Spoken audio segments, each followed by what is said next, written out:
காவேரி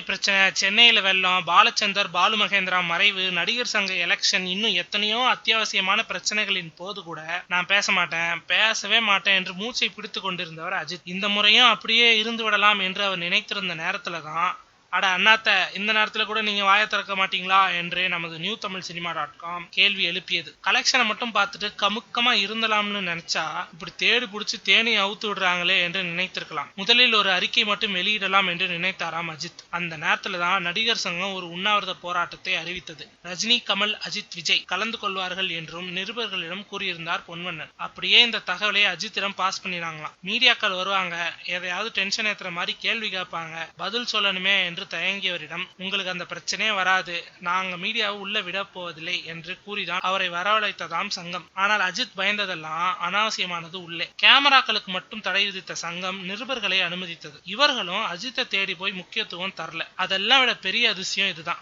அஜித், ரஜினி இருவரை பார்த்தாலும் ஓடி ஓடி செல்ஃபி எடுத்துக்கொள்வது சக நடிகர் நடிகைகளின் வழக்கம். நேற்று ஒருவர் கூட அஜித் அருகில் சென்று செல்ஃபிக்கு கெஞ்சவில்லை. ஒட்டுமொத்த தமிழ்நாட்டுக்கும் ஒரே நேரத்தில் பேய் பிசாசு விலகுச்சு என்று எடுத்துக்கொள்ள வேண்டியதுதான்.